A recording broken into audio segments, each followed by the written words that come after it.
Hey guys, Pedro here to tell you about the latest from Malevolence, Where Only the Truth is Spoken, out June 20th on Nuclear Blast. The album has 11 tracks, 43 minutes in length, and this is the band's fourth full-length studio album. They are an English metalcore band. I feel like this is an album of nuances, and the first that you see is in the design of the record.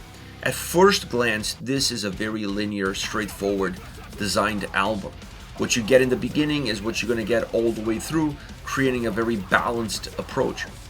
The more you listen to the album, the more you start to see some deviations on a song-by-song basis that really allows this record to feel a lot more volatile, to feel a lot more dynamic, allowing the intensity and aggression of the record to stay consistent, but changing how it is presented allows you to feel differently about the tracks.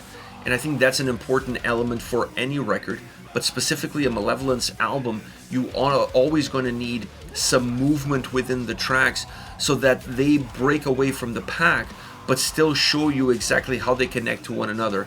And I thought the overall design of this album was very intelligent from that standpoint, because it really gives you the most as far as an overall record is concerned, but not taking anything away from the individual nature of each and every single song. Once you get to the sound of this record, there's also nuances within the sound of this album. But overall, that aggression and intensity that the sound carries consistently from top to bottom really allows the album to feel consistent and very direct. And I think that's the best way to describe this record. It doesn't try to hide what it is. It's an album that's all about intensity, it's all about aggression. There's a lot of anger built into the sound of this album, and it delivers it in a very straightforward way. And I think that works well for the band and for the record itself, because it makes the songs more palpable, easier to digest, easier to get into. It also allows the tracks to be more memorable, more hooky, with better elements within them that allow them to have a sense of individuality, but still feel like they belong to the overall pack.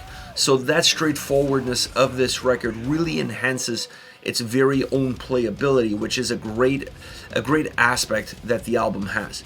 It's also an album that, as heavy and intense as it is, it's also very groovy, and that really comes from the overall guitar sound on this record that I think it's just phenomenal. I really like the guitar approach on this album, because it consistently offers heaviness, it consistently offers grooviness, but it doesn't repeat the formula on a track-by-track basis. It tries to simplify its mechanisms, but always offer a different perspective in a different angle of the same picture. And that is also something that I enjoyed about this album, something that I think this album does really well. And I think simplifying those mechanisms definitely allows them to do that. The other aspect of the sound on this record is that it has a big sounding experience to it. It's not just big because it's heavy, it's big because it has volume and it has depth within that volume. A lot of that comes from the guitars, from having that grooviness, but also the drive and the chugginess, allowing these different elements of guitar sound to really work well and incorporate with one another. But it's also the drum sound on this album having a little bit more oomph, having a little bit more emphasis. And I think that is perhaps the catalyst that not only allows the guitars to be as free, to roam a little bit more, to have a little bit more space to breathe, bringing in different tonalities, different ideas, different executions, and still keep everything very tight and very consistent. So the drums on this record, in my opinion, really help define what the overall sound of the album is, and it's some of the best drum sound that I've heard from Malevolence on any record that they have released.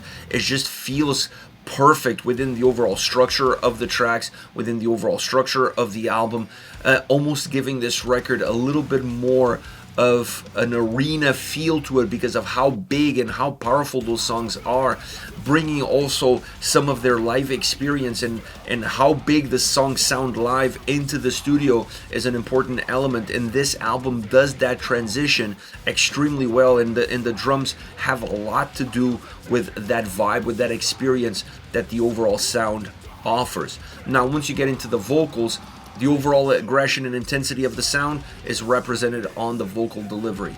I like the style, I like the approach, I like the emphasis on that sort of delivery, on that sort of style, still having those you know, sludgier, doomier, deeper sounding vocals, having two sets of vocalists where you have a backup vocalist that really adds a different vibe or changes the vibe of the songs just by the way he delivers his vocal performance is something that I always enjoyed about Malevolence.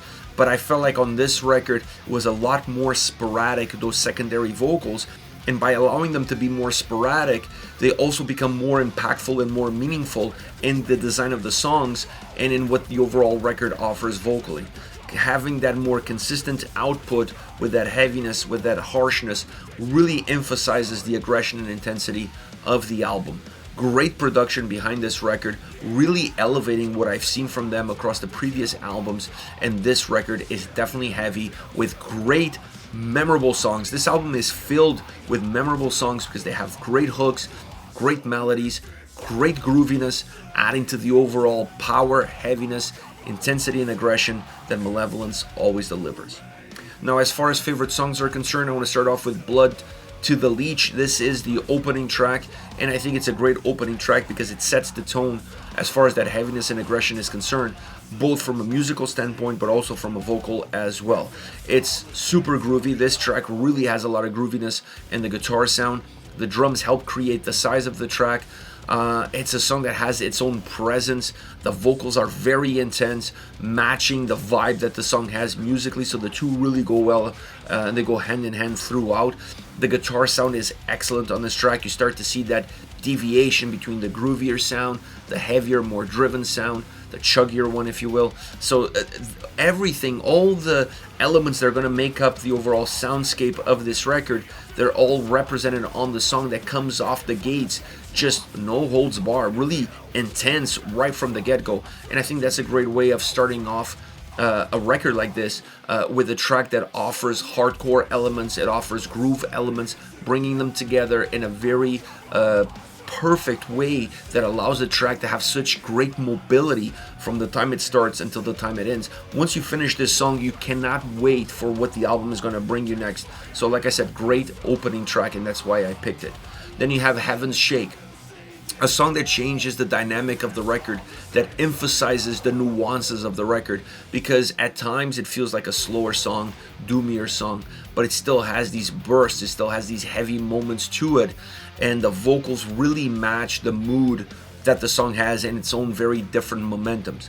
The chorus on this track is super melodic and super melancholic, both musically and the way the vocals are delivered. So it's a track that really builds up, but it doesn't build up to an explosive chorus, it builds up to a chorus that brings the mood down, and that is something that this track really breaks away from as far as what the other songs have to offer. This track has that emphasis on changing that dynamics and bringing those secondary vocal style that also changes the mood of the track, creating that more moodier, that more doomier experience within the song.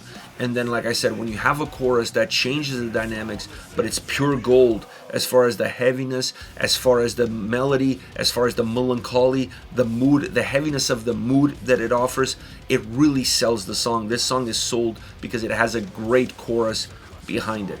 Last but definitely not least, Demonstration of Pain.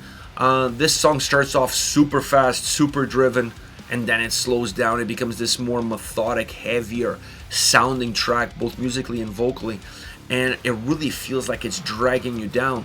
But then it builds in these bursts of movement, these bursts of energy, and then you go back down to that more dragging aspect.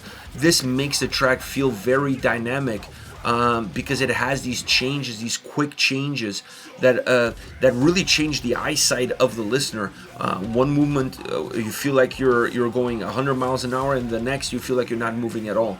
That sort of dynamic works really well for this song because it emphasizes how heavy they are when the song is fast, and then emphasizes how much heavier they become once the song slows down. So I really like that dynamic, I really like that style. It's something that Malevolence does really well, and this song is definitely proof of that. This is it, Malevolence with Where Only the Truth Is Spoken, once again out June 20th. Hit me up in the comment section, dying to hear what you gotta say, and I'll see you all at the next video. Take care, guys.